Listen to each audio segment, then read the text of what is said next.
الشيطان الرجيم. بسم الله الرحمن الرحيم. ومن يتوكل على الله فهو حسبه إن الله بالغ أمره قد جعل الله لكل شيء قدرا. وقال النبي صلى الله تعالى عليه وسلم قال الله تعالى أنا عند ظن عبدي بي أو كما قال عليه الصلاة والسلام. سبحان ربك رب العزة عما يصفون وسلام على المرسلين والحمد لله رب العالمين.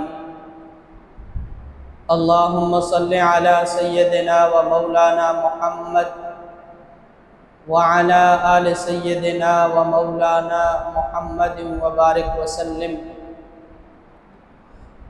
اللهم صل على سيدنا ومولانا محمد وعلى آل سيدنا ومولانا محمد وبارك وسلم.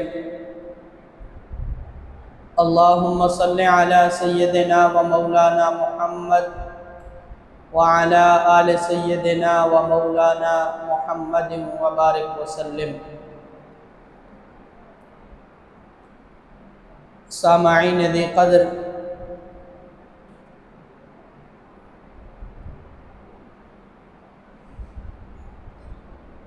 گزشتہ جمعہ پر ہماری گفتگو اس پر ہو رہی تھی کہ اللہ تبارک و تعالی نے مومن کے لیے جو پسند فرمایا ہے وہ یہ ہے کہ مومن کی زندگی توحید کی زندگی ہونی چاہیے اور یقین کی زندگی ہونی چاہیے اور اللہ پر بھروسے کی زندگی ہونی چاہیے.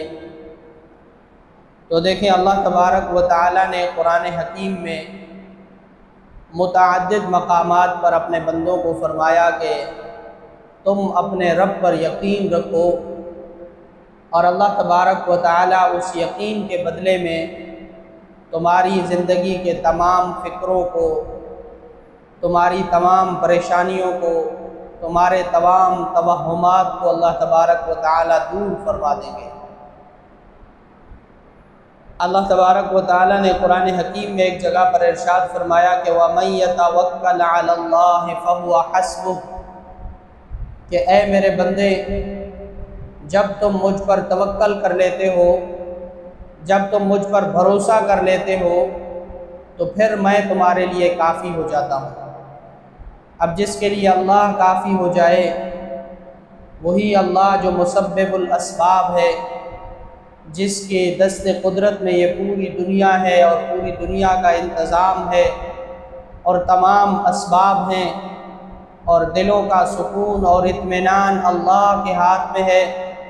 تو پھر جب وہ اللہ ہمیں کافی ہو جائیں تو پھر ہمیں کس چیز کی پریشانی، کس چیز کا غم ہو، کس چیز پر ہم مایوس ہوں. اللہ تبارک و تعالی نے ہمیں مایوسی کی زندگی سے منع فرمایا کہ یہ جو زندگی ہے اس کو مایوسی کے اندر مت گزارو، اس کو یقین کے روشنی کے ساتھ منور رکھو اور اللہ پر امید اور بھروسے کے ساتھ اس زندگی کو صحت مند انداز میں گزارو اور مایوس نہ ہو. دیکھیں کہ حضرت یعقوب علیہ السلام نے اپنے بیٹوں سے کہا تھا کہ لا تیأسوا من روح اللہ انہ لا ییأس من روح اللہ الا الکافرون، کہ تم اللہ کی رحمت سے مایوس نہ ہو، اللہ کی رحمت سے مایوس نہ ہو. اب یہ اس وقت حضرت یعقوب علیہ السلام نے اپنے بیٹوں سے کہا ہے کہ جب حضرت یوسف علیہ السلام کی گم شدگی کو 40 برس گزرنے کو ہیں، 40 برس گزرنے کو ہیں، ہر طرف سے ہر امکان کا دروازہ بند ہو چکا اور ان کے بھائیوں کو یہ یقین ہو چلا تھا کہ حضرت یوسف علیہ السلام قصہ پارینہ بن چکے ہیں. حضرت یوسف علیہ السلام اب کبھی واپس نہیں آ سکتے، لیکن ان کے بابا حضرت یعقوب علیہ السلام کہ جنہوں نے حضرت یوسف علیہ السلام کی گم شدگی کے پہلے دن پر کہا تھا کہ فَصَبْرٌ جَمِيلٌ وَاللَّهُ الْمُسْتَعَانُ عَلَى مَا تَصِفُونَ، کہ اللہ جو ہے میرے ساتھ ہے، تم جو کچھ بھی کہتے رہو، تم جو کچھ کہو کہ یوسف علیہ السلام کو بھیڑیے نے کھا لیا، تم یہ کہتے رہو کہ یوسف علیہ السلام مر چکے ہیں، لیکن میرے لیے کیا ہے، میں کیا کروں گا؟ فَصَبْرٌ جَمِيلٌ، میں خوبصورت صبر کے ساتھ زندہ رہوں گا۔ اور وہ خوبصورت صبر کیا تھا کہ 40 سال اللہ کے بھروسے پر، اس یقین پر رہے کہ یوسف علیہ السلام واپس ضرور آئے، روتے رہے، یوسف علیہ السلام کی یاد میں، غم میں روتے رہے، حضرت یوسف علیہ السلام کی جدائی میں روتے رہے، اتنا روئے کہ آنکھوں کی بینائی ختم ہو چکی، لیکن اللہ پر بھروسہ کم نہیں ہوا، اللہ پر یقین کم نہیں ہوا، اور 40 سال کے بعد بھی اپنے بیٹوں سے وہی جملہ دہرا رہے کہ لا تیأسوا من روح اللہ انہ لا ییأس من روح اللہ الا الکافر، کہ اللہ کی رحمت سے مایوس نہ ہو۔ اللہ کی رحمت سے مایوس کون ہوتے ہیں؟ کافر مایوس ہوتے ہیں۔ مومن کی تو شان ہی نہیں ہے کہ اللہ سے مایوس ہو، یہ مومن کی شان ہی نہیں کہ وہ اللہ کی رحمت سے مایوس ہو کر بیٹھ جائے اور اپنی زندگی کے قیمتی لمحات کو ضائع کرتا رہے، یہ ایک مومن کی شان نہیں۔ دیکھیں حضرت یعقوب علیہ السلام 40 سال تک رو رہے ہیں، حضرت یوسف علیہ السلام کو یاد کرتے ہیں اور روتے ہیں۔ کہنے والے کہتے ہیں کہ راتوں کو حضرت یعقوب علیہ السلام کا نوحہ گلیوں میں سنائی دیتا تھا، وہ راتوں کو بیٹھ بیٹھ کے روتے تھے۔ جب پوری دنیا سو رہی ہوتی تھی تو حضرت یوسف علیہ السلام کے غم میں ان کے بابا حضرت یعقوب رو رہے ہوتے تھے۔ وہ اس لیے نہیں روتے تھے کہ یوسف کس حال میں ہوں گے، یوسف کہاں ہوں گے، بلکہ ان کو اللہ پر یقین تھا کہ یوسف علیہ السلام جہاں بھی ہوں گے اللہ کی حفاظت میں ہوں گے، اللہ کی کفایت میں ہوں گے۔ وہ روتے ان کی جدائی کے غم میں تھے، ان کو اپنے پیارے بیٹے کی یاد ستاتی تھی، اسی لیے وہ روتے تھے، ورنہ ان کا رونا اس لیے نہیں تھا کہ یوسف علیہ السلام کس حال میں ہوں گے، بلکہ ان کو یقین تھا کہ حضرت یوسف علیہ السلام اللہ کی حفاظت میں اچھی حالت میں ہوں گے۔ اب حضرت یعقوب علیہ السلام کا رونا، 40 برس کا رونا، دیکھے کہ کس قدر بر آیا اور اللہ نے ان کے یقین کو کیسا سچا کر دکھایا۔ 40 برس کے بعد شام کا وقت ہے، حضرت یعقوب علیہ السلام کہہ رہے ہیں، کیا کہہ رہے ہیں اپنے گھر والوں سے؟ انی لاجد ریح یوسف لولا ان تفندون، کہ اگر تم مجھے پاگل نہ کہو، اگر تم مجھے الزام نہ دو، اگر تم مجھے یہ نہ کہو کہ تم بوڑھے ہو چکے ہو، بڑھاپے کی وجہ سے تمہاری ذہنی صلاحیت نے کام کرنا چھوڑ دیا ہے، اگر تم یہ نہ کہو کہ تم یوسف علیہ السلام کی محبت میں مجنون اور پاگل ہو چکے ہو، تو میں تمہیں یہ بات کہہ رہا ہوں کہ انی لاجد ریح یوسف، میں یوسف کی خوشبو پا رہا ہوں، مجھے یوسف کی خوشبو آ رہی ہے۔ یہ تھا 40 سال کا خوبصورت صبر، کہ پہلے دن کہہ رہے ہیں کہ میں خوبصورت صبر کروں گا، اور 40 دن اللہ کے یقین پر گزارے، اور 40 سالوں کے بعد اپنے گھر والوں سے کہہ رہے ہیں کہ اگر تم مجھے الزام نہ دو تو میں تمہیں ایک بات بتاتا ہوں کہ مجھے یوسف کی خوشبو آ رہی ہے۔ یہ تھا اللہ پر یقین۔ گھر والے کیا کہتے ہیں؟ قالوا تاللہ انک لفی ضلالک القدیم، انہوں نے کہا ہم تمہیں الزام نہیں دیں گے، بلکہ اللہ کی قسم ہمیں یقین ہو چلا ہے کہ تم حضرت یوسف کی محبت میں اپنا ذہن کھو چکے ہو، تمہیں کچھ پتہ ہی نہیں چل رہا، تمہیں اس محبت کے اندر اس قدر تم ڈوب چکے ہو کہ تمہیں یوسف کی خوشبو آ رہی ہے، ورنہ دور دور تک کہیں یوسف کا وجود باقی نہیں رہا۔ لیکن ہوا کیا؟ اسی اسنا میں یہ رات گزرتی ہے، صبح پھوٹنے لگتی ہے۔ فلما ان جاء البشیر القاہ علی وجہہ فارتد بصیرا، رات گزر گئی، ساری رات حضرت یوسف علیہ السلام کی کرتے کی خوشبو محسوس ہوتی رہی، صبح پھوٹی، خوشخبری دینے والے نے آ کر حضرت یوسف علیہ السلام کا کرتا یعقوب کے چہرے پر پھیرا، فرتد بصیرا، بینائی لوٹ آئی۔ 40 سال جو بیٹے کے غم میں رو رو کر بینائی ختم ہو چکی تھی، بیٹے کے کرتے کو جب آنکھوں پہ پھیرا گیا بینائی واپس آ گئی۔ خوشخبری سنانے والے نے خوشخبری دی کہ آپ کا یوسف زندہ ہے۔ صرف زندہ نہیں، اللہ نے سنبھال کر رکھا ہے۔ جس یوسف کو کنویں میں ڈالا گیا تھا، جس یوسف کو اس لیے ڈالا گیا کہ وہاں سے چلتے قافلے اس کو اٹھائیں اور اپنا غلام بنائیں یا وہیں اندھیرے کنویں میں مر جائے، وہ یوسف اٹھا لیا گیا۔ اللہ نے اس کو اٹھایا، پھر اللہ نے سنبھالا، اور سنبھالا کیسا کہ آج مصر کا بادشاہ ہے۔ اور حضرت یعقوب علیہ السلام ان 40 سالوں میں ایک لمحہ بھی اللہ کے یقین کے بغیر نہیں رہے۔ ان کو یقین تھا کہ یوسف علیہ السلام اللہ کی حفاظت میں اچھی حالت میں ہوں گے۔ حضرت یعقوب کے صبر کا بدلہ یوں ملا کہ اللہ نے 40 سال کے بعد یوسف سے ملوا دیا۔ دیکھیں حضرت ابراہیم علیہ السلام اماں ہاجرہ کو چھوڑ کے جا رہے ہیں، چھوٹا بچہ ہاتھ میں ہے، بے آب و گیاہ چٹانیں ہیں، ریت کا صحرا ہے، کہیں زندگی کے نام و نشان نہیں ہے، چلنے لگتے ہیں۔ تو اماں ہاجرہ کہتی ہیں کہ آپ ہمیں یہاں چھوڑ کے جا رہے ہیں، یہاں نہ زندگی کے آثار ہیں، نہ کچھ سہولیات ہیں، ہم کیسے رہیں گے؟ حضرت ابراہیم علیہ السلام نے مڑ کے جواب نہیں دیا، دوبارہ پوچھا، 6 بارہ پوچھا، جواب نہیں دیا۔ تو اماں ہاجرہ سمجھ گئی۔ اماں ہاجرہ نے کہا واللہ امرک ھذا، کہ اللہ نے تمہیں اس کا حکم دیا ہے؟ حضرت ابراہیم علیہ السلام نے کہا نعم، ہاں اب تم بات کو سمجھی، مجھے اللہ نے حکم دیا ہے کہ میں تمہیں یہاں چھوڑ کے جاؤں۔ تو حضرت ہاجرہ نے کیا خوبصورت جواب دیا، ایسا جواب دیا کہ اگر کوئی شخص مایوسی کی کھائیوں میں گرا ہوا بھی ہے تو وہ اس جواب کو سن کر اپنے اندر امید کی روشنی پاتا ہے۔ حضرت ہاجرہ نے فرمایا اذن لا یضیعن اللہ، کہ ہاں بس تم جاؤ، اگر اللہ نے یہ حکم دیا ہے تو تمہیں اجازت ہے۔ اذن لا یضیعن اللہ، اللہ ہمیں ضائع نہیں کریں گے، ہمیں یقین ہے۔ اور یقین کی اس مقام پر جا کر حضرت ہاجرہ نے ابراہیم علیہ السلام کو الوداع کہا کہ آپ جاؤ، ہمیں اللہ پر بھروسہ ہے، اللہ ہمیں کبھی ضائع ہونے نہیں دیں گے۔ اور اس اللہ نے اماں ہاجرہ کے یقین کا صلہ کیا دیا کہ وہاں ریت کے اندر ایک بچے کے پاؤں مارنے سے اللہ نے ایسا چشمہ جاری کیا قیامت تک جاری رہے۔ کروڑوں لوگ اس چشمے سے پانی پیتے ہیں، اور ایسا صاف اور پاکیزہ چشمہ جو نہ صرف پیاس بجھاتا ہے بلکہ جسمانی اور روحانی بیماریوں کو بھی ختم کر دیتا ہے۔ یہ حضرت ہاجرہ علیہ السلام کے یقین کا صلہ تھا۔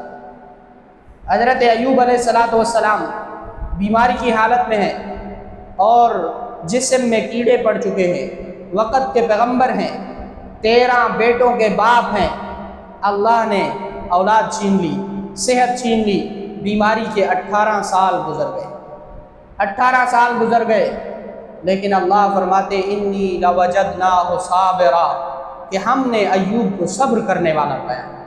ان 18 سالوں میں کبھی حضرت ایوب علیہ السلام کا یقین اللہ پر کم نہیں ہوا، ایک لمحہ بھی ان کا اللہ کے یقین اور اللہ پر امید کے بغیر نہیں گزرا۔ اللہ نے صلہ کیا دیا؟ اللہ نے فرمایا ہم تمہیں صحت عطا فرمائیں گے۔ وہی عام سا چشمہ جو 18 سال پہلے بھی بہہ رہا ہے، اب اللہ نے اس میں شفا ڈال دی۔ اللہ فرماتے ایوب اس کے پانی سے غسل کرو تم ٹھیک ہو جاؤ۔ غسل کیا، تندرست ہو گئے، توانا ہو گئے، صحت واپس آ گئی، 18 سال کی تکلیف ختم ہو گئی۔ تو اللہ فرماتے ہیں کہ مومن کو میرے اوپر بھروسہ ہونا چاہیے، یقین ہونا چاہیے۔ فَسَيَكْفِيكَهُمُ اللَّهُ، اللہ فرماتے ہیں تم یقین کرو، تم میرے اوپر یقین رکھو، میں تمہارے لیے کارساز بن جاؤں گا، تمہارے ایک ایک کام کے لیے میں خود تمہاری کفایت کروں گا۔ دیکھیں کتنی خوبصورت حدیث قدسی ہے۔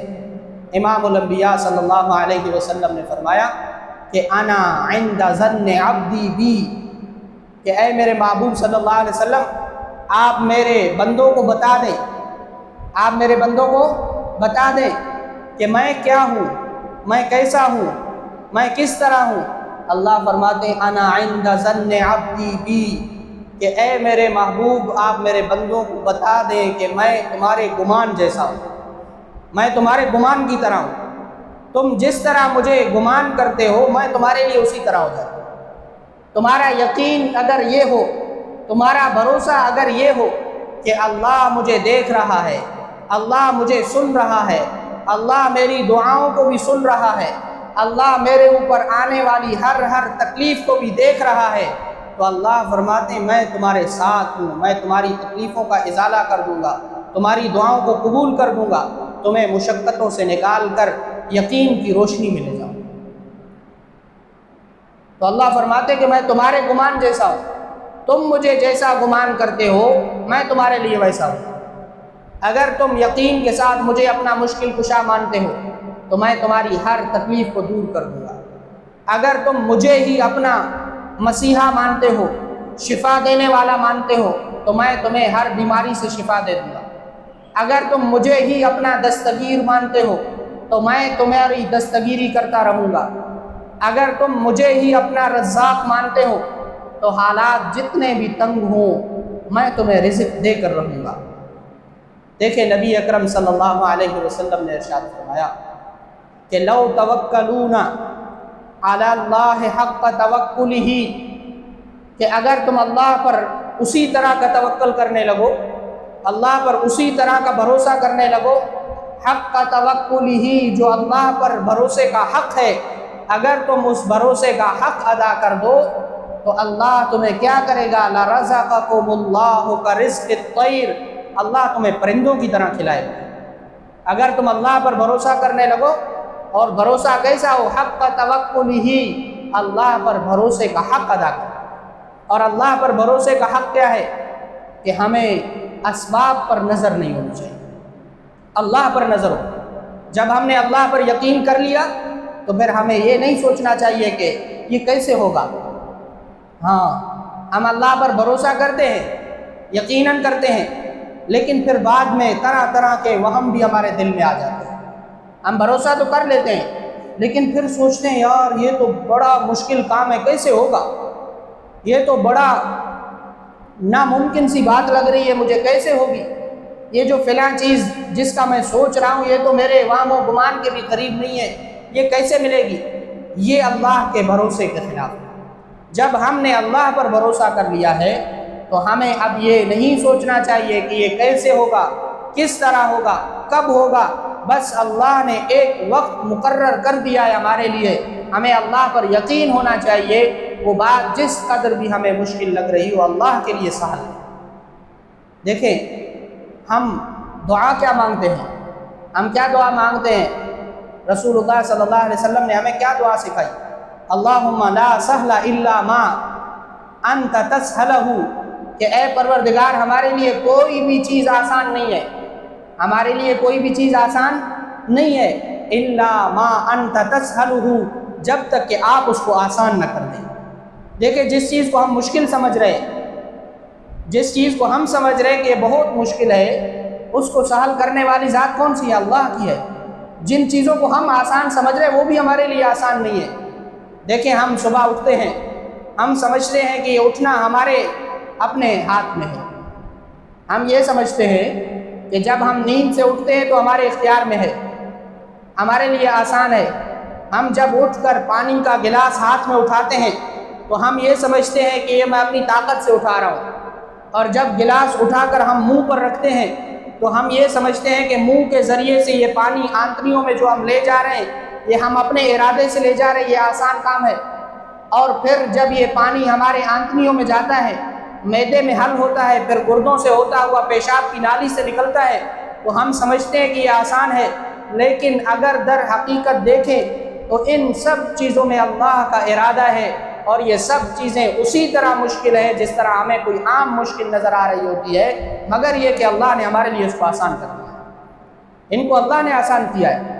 صبح ہمارا نیند سے اٹھنا، نیند کو رسول اللہ صلی اللہ علیہ وسلم نے فرمایا یہ موت کی بہن ہے، موت کی بہن ہے۔ موت سے اٹھنا کس کے ہاتھ میں ہے؟ کسی کے ہاتھ میں۔ مردہ سوائے اللہ کے حکم سے کسی طرح نہیں اٹھ سکتا، تو اللہ ہمیں نیند سے اٹھاتے ہیں تو ہمیں اٹھنا آسان لگتا ہے۔ ہم اٹھ کر پانی کا گلاس ہاتھ میں لیتے ہیں تو اللہ ہمارے لیے اٹھانے کو آسان کرتا ہے تو ہمیں آسان لگتا ہے۔ ہم اس پانی کو اپنے منہ کے ذریعے آنتڑیوں میں لے جاتے ہیں تو اس کا انتظام اللہ فرماتے ہیں، اور پھر آنتنیوں میں اس کو حل کر کے گردوں سے نکال کر فلٹر کر کے ان کے صحیح اجزاء کو جسم میں لگا کر اس کی گندگی کو دوبارہ پیشاب کی نالی سے باہر نکالتے ہیں، تو اس کو آسان کون کرتا ہے؟ اللہ کرتا ہے۔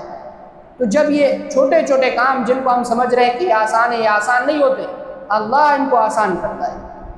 تو اللہ کے لیے سب کچھ آسان ہے۔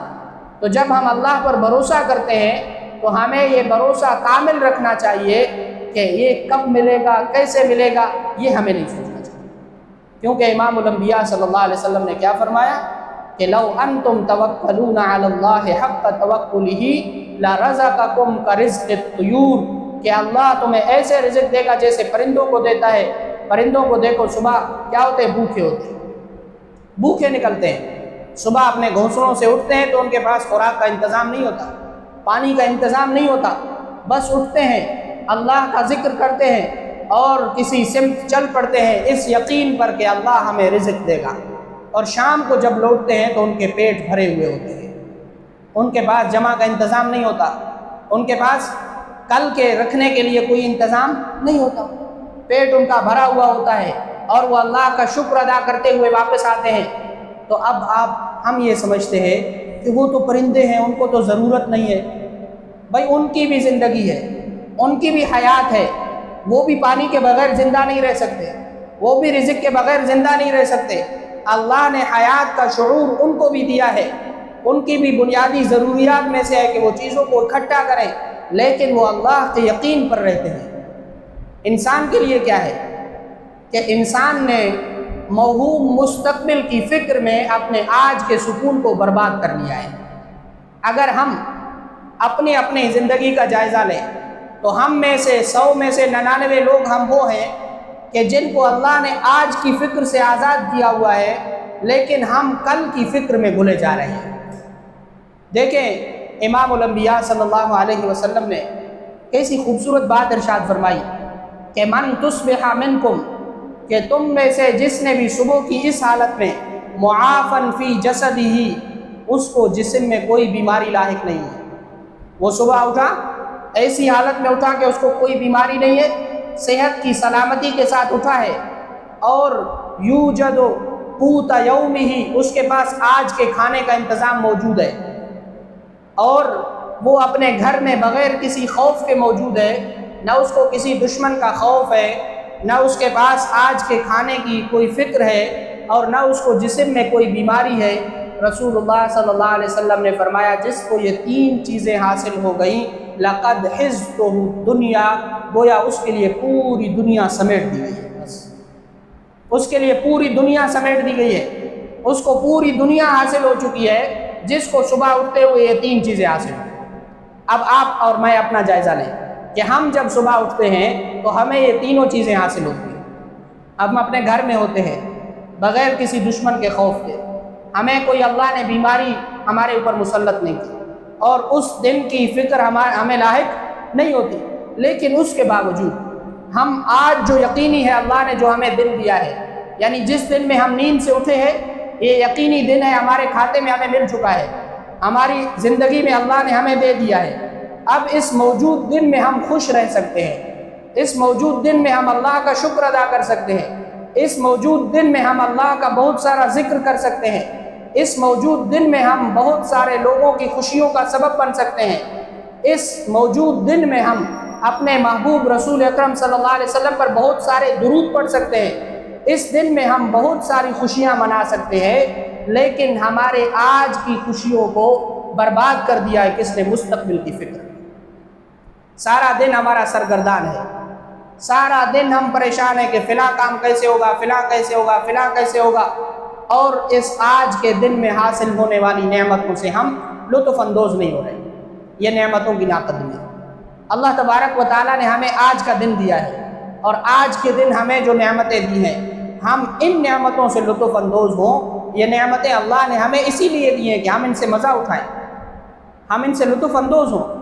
اللہ نے ہمیں ایک دن زندگی کا دیا ہے، کسی دوست کے ساتھ بیٹھ کر گپ شپ کر لی، مسکرا لیا، یہ کیا ہے؟ خوشی کا سامان۔ اور اللہ کے حضور ایک سجدہ کر لیا، یہ خوشی کا سامان۔ اور نبی کریم صلی اللہ علیہ وسلم پر ایک درود پڑھ لیا، یہ خوشی کا سامان۔ ہم اس موجود دن میں بہت سارے کام ایسے کر سکتے ہیں جو ہماری آخرت کے لیے بھی بہتری کا سبب بن سکتے ہیں، جو ہماری دنیا کے لیے بھی بہتری کا سبب بن سکتے ہیں، لیکن ہم میں سے 99% لوگ، ہم میں سے 99 لوگ اپنے مستقبل کی فکر میں آج کو بھلا رہے ہیں۔ ہمیں یہ خوف ہے، اندیشہ ہے، اور اندیشہ کس چیز کا ہے؟ اس مستقبل کا جو یقینی ہی نہیں ہے۔ ہمیں معلوم ہی نہیں ہے کہ ہم مزید کتنے سال زندہ ہوں گے، ہمیں یہ یقین نہیں ہے، یہ متیقن ہی نہیں ہے کہ ہم کل زندہ ہوں گے یا قبر کی گود میں سوئے ہوئے ہوں گے، اور ہمیں آج کی فکر کے بجائے فکر کل کی ہو رہی ہے کہ کل کا دن کیسا ہوگا۔ بھئی آج کا دن جو اللہ نے ہمیں دیا ہے، اس دن کا کیا ہوگا؟ تو اللہ تبارک و تعالیٰ فرماتے ہیں کہ تم میرے اوپر بھروسہ رکھو اور اپنی زندگی میں کبھی مایوسی کو قریب نہیں آنے دو۔ مایوس ہونا یہ کفر کی علامت ہے۔ مومن کی شان نہیں ہے کہ وہ زندگی سے مایوس ہو جائے۔ مومن کی زندگی ایک بھرپور زندگی ہونی چاہیے، اللہ پر یقین کی زندگی ہونی چاہیے کہ زندگی میں جتنی بھی مشکلات آتی ہیں وہ کس سے آتی ہیں؟ اللہ کے حکم سے آتی ہیں۔ ما اصاب من مصیبت الا باذن اللہ ومن یؤمن باللہ یہد قلبہ۔ اللہ فرماتے جو ہمارے اوپر یقین رکھتا ہے، مصیبت کے وقت جو یقین رکھتا ہے کہ یہ کس کی طرف سے، آزمائش کس کی طرف سے؟ اللہ کی طرف سے، یہد قلبہ، ہم اس کے دل کو مطمئن کر دیتے ہیں، ہم اس کے دل کو سکون دے دیتے ہیں۔ دیکھیں ہم نے اپنے سکون کو خود برباد کیا ہے۔ آج ہم میں سے ہر دوسرا بندہ پریشان ہے، ہر دوسرا بندہ اپنی زندگی کے متعلق مختلف قسم کے تخمینے لگا کے گھوم رہا ہے۔ کوئی کہہ رہا ہے کہ میری جوانی برباد ہو گئی، کوئی کہہ رہا ہے میرا کاروبار تباہ ہو گیا، کوئی کہہ رہا ہے میری فلاں چیز یوں ہو گئی، میری فلاں چیز یوں چلی گئی، یہ نقصان ہو گیا اور وہ نقصان ہو گیا۔ بھائی پوچھو اس سے کیا ہوگا؟ بھائی آگے یہ ہوگا، آگے یہ ہوگا۔ بھائی آج کے دن میں تمہیں کوئی بیماری ہے؟ نہیں ہے۔ آج کے دن میں تمہیں کسی دشمن کا خوف ہے؟ نہیں ہے۔ آج کے دن تمہارے پاس کھانے کو کچھ نہیں ہے؟ بہت موجود ہے، بہت اللہ کی نعمتیں موجود ہیں، لیکن نہ آج کی سلامتی پر ہم نے اللہ کا شکر ادا کیا ہے، نہ آج کی پرامن ہونے پر، اطمینان پر ہم نے اللہ کا شکر ادا کیا ہے، نہ آج کی نعمتوں کو صحیح انداز میں ہم کھا پائے ہیں، ان سے لطف اندوز ہو پائے ہیں۔ تو یہ کیا ہے؟ یہ ناشکری کی زندگی، اور ایک مومن کی زندگی ناشکری کی زندگی نہیں ہوتی۔ ناشکری جو ہے یہ مایوسی کی طرف لے جاتی ہے، اور یہ شیطان انسان کو خیالات کو بھٹکاتا ہے۔ دیکھیں اللہ تبارک و تعالیٰ نے قرآن حکیم میں ارشاد فرمایا کہ الشیطان یعدکم الفقر ویأمرکم بالفحشاء۔ اللہ فرماتے ہیں شیطان تمہیں کیا کرتا ہے؟ ڈراتا رہتا ہے۔ کس سے؟ فقر سے، تنگ دستی سے، محتاجی سے۔ شیطان ڈرا رہا ہے بھئی کل کیا ہوگا، کل کیا ہوگا تمہارے لیے، اتنی مہنگائی ہو رہی ہے، اتنے مسائل بڑھ رہے ہیں، یہ معاشی مسائل ہیں، یہ فلاں ہے اور وہ فلاں ہے، تم تو کل روڈ پر آ جاؤ گے، تمہارے پاس کھانے کو کچھ نہیں ہوگا، تمہارے رشتہ دار تم سے منہ پھیر لیں گے، اور تم یوں تنہا رہ جاؤ گے، اور تم یوں اکیلے ہوگے۔ اللہ فرماتے ہیں یہ سب کچھ تمہارے ذہن میں، دماغ میں جو زہر بھر رہا ہے، یہ کون بھر رہا ہے؟ شیطان بھر رہا ہے۔ الشیطان یعدکم الفقر۔ اور اللہ فرماتے ہیں ہم کیا کرتے ہیں؟ واللہ یعدکم مغفرۃ منہ وفضلا۔ اللہ فرماتے ہیں ہم تمہیں بلا رہے ہیں، ہم تمہیں بلا رہے ہیں کس کی طرف؟ بخشش کی طرف اور دنیا کی نعمتوں کی طرف۔ ہم تمہیں یہ دعوت دے رہے ہیں کہ تم ایک بھرپور زندگی کی طرف آؤ، مایوسی سے واپس یقین کے نور کی طرف لوٹو، اور مایوسی کے اندھیروں کو چھانٹ کر اپنے اوپر سے دور کرو اور یقین کے روشنی کے اندر آ جاؤ۔ اللہ تمہیں ایسی بھرپور زندگی عطا فرمائے گا کہ دنیا میں بھی خوشی ہوگی اور آخرت میں بھی خوشی ہوگی۔ دیکھیں کہ حضرت یوسف علیہ السلام کا واقعہ آ گیا، حضرت ابراہیم علیہ السلام کا واقعہ آ گیا۔ دیکھیں حضرت ابراہیم علیہ السلام کو آگ میں ڈالا جا رہا ہے، حضرت جبریل علیہ السلام آتے ہیں کہ آپ ہمیں حکم دیں کہ میں بادلوں کو لے آ کر اس آگ کے اوپر برساؤں۔ تو حضرت ابراہیم علیہ السلام فرماتے ہیں کہ کیا اللہ مجھے نہیں دیکھ رہے، کیا اللہ مجھے نہیں دیکھ رہے کہ ابراہیم کو آگ میں ڈالا جا رہا ہے؟ تو حضرت جبریل علیہ السلام نے کہا کہ اذن ہاں بے شک اللہ دیکھ رہے۔ تو حضرت ابراہیم علیہ السلام نے کہا کہ پھر مجھے تمہاری ضرورت نہیں ہے، جب اللہ مجھے دیکھ رہے ہیں تو پھر وہ اللہ میرے مددگار ہوں گے۔ اور اللہ نے وہ مدد فرمائی کہ قلنا یا نار کونی بردا وسلاما علی ابراہیم، کہ آگ میں ہیں لیکن جنت کا باغ بن گیا۔ تو اللہ تبارک و تعالیٰ پر یقین اور بھروسہ ایسی چیز ہے کہ جس سے انسان اپنے ایمان کو بھی مضبوط بنا سکتا ہے اور اپنی دنیا کی زندگی کو بھی تر و تازہ کر سکتا ہے۔ ہم اپنی زندگی کا احتساب کریں کہ ہم جس زندگی میں جی رہے ہیں یہ توہمات کی زندگی ہے، یہ مختلف شکوک اور شبہات کے اندر گھری ہوئی زندگی ہے۔ ایسا نہیں ہے کہ ہمیں اپنے مستقبل کے بارے میں سوچ کر محنت نہیں کرنی چاہیے، ضرور کرنی چاہیے، لیکن اس مستقبل کی فکر کے اندر اپنے آپ کو بھلا دینا اور اپنے آپ کو مایوسی کی تاریکی میں ڈال دینا۔ آج ہم اس قدر مایوسی کا شکار ہیں کہ ہم کسی چیز کا دل نہیں چاہ رہا، سامنے کھانا رکھا ہے کھانے کو دل نہیں کر رہا، وجہ کیا ہے؟ کوئی وجہ نہیں۔ رات کو سو رہے نیند نہیں آ رہی، بھئی کیوں نیند نہیں آ رہی؟ بس ایسے ہی نیند نہیں آ رہی۔ پوچھو کوئی وجہ ہے، کوئی پریشان نہیں، بلا وجہ نیند نہیں آ رہی۔ بھئی یہ کون سی بلا وجہ ہے؟ یہ وہی بلا وجہ ہے جس کو اپنی زندگی میں ہم نے خود داخل کیا ہے، ناشکری کے ذریعے سے۔ آج کی نعمتوں کو ہم جو مایوس ہو چکے ہیں، ہم آج میں حاصل ہونے والی نعمتوں کو جو فراموش کر چکے ہیں، اس اللہ کی نعمتوں سے فراموشی نے ہمیں کیا کر دیا ہے؟ مایوسی کے اندر دھکیل دیا ہے۔ شیطان ہمیں روز بروز اس اندھیرے میں دھکیلتا ہوا جا رہا ہے کہ تمہاری زندگی تاریک ہو گئی، تمہارا مستقبل اس طرح ہو گیا، تمہارا مستقبل تباہ ہو گیا، اور ہم اسی شیطان کے چلائے ہوئے راستے پر چلتے جا رہے ہیں۔ تو ہمیں اس زندگی سے نکلنا چاہیے۔ مومن کی اللہ کے یقین پر، اللہ کے بھروسے پر ایک بھرپور زندگی ہونی چاہیے۔ اسے یہ کامل بھروسہ ہو کہ مشکلات آتی ہیں تو کس کے حکم سے آتی ہیں؟ اللہ کے حکم سے۔ مشکلات چلتی بھی کس کے حکم سے؟ اللہ کے حکم سے چلتی ہیں۔ اسباب کے اندر تاثیر پیدا کرنے والی ذات بھی کون ہے؟ اللہ کی ہے۔ ہماری دعاؤں کو قبول کرنے والی ذات کون سی ہے؟ اللہ کی ہے۔ ہم اپنا دکھ اللہ کو سنائیں اور اپنی محنتوں کے متعلق اللہ کو سنائیں کہ اے پروردگار میری یہ کوشش ہے، میری یہ محنت ہے، آپ اس کو پورا کر دیں۔ جب ہم اللہ سے باتیں کرنے لگ جائیں گے نا، آج ہم دعا مانگتے ہیں لیکن یہ دعا مانگنا نہیں ہوتا جس کو ہم دعا مانگنا کہتے ہیں، یہ ہماری زندگی میں دعا مانگنا نہیں ہے۔ ہمیں جب سے ہم نے مانگنا چھوڑ دیا ہے ہماری پریشانیاں بڑھ گئی ہیں۔ مانگنا تو یہ ہے کہ ہم اللہ کے سامنے بیٹھیں اور اللہ کو بتائیں کہ اے اللہ ہمارا یہ مسئلہ ہے، ہمارا یہ مسئلہ ہے، یہ مسئلہ ہے، یہ مسئلہ ہے۔ آپ سب کچھ دیکھ رہے ہیں اور یہ بھی دیکھ رہے ہیں کہ میں بے بس ہوں، مجھ سے کچھ نہیں ہو رہا، میں کچھ نہیں کر پا رہا باوجود کوشش کے آپ میرے مسائل کو سنیں۔ اگر ہم جو جگہ جگہ پر بیٹھ کر لوگوں کے سامنے اپنی پریشانیوں کا اظہار کرتے ہیں، لوگوں کو بتاتے ہیں، ہم ان لوگوں کو بتانے کے بجائے اگر ہم 5 منٹ بھی 24 گھنٹے میں بیٹھ کر اللہ کو سنا دیں اپنی پریشانی، تو ہماری پریشانی ختم ہو جائے۔ تو ہمیں چاہیے کہ ہم اللہ تبارک و تعالیٰ کی جانب رجوع کریں اور اللہ تبارک و تعالیٰ پر کامل یقین اور بھروسے سے مانگیں۔ اللہ تبارک و تعالیٰ جو ہے ہمارا مددگار ہے، سازگار ہے۔ حسبنا اللہ و نعم الوکیل۔ وآخر دعوانا ان الحمد للہ۔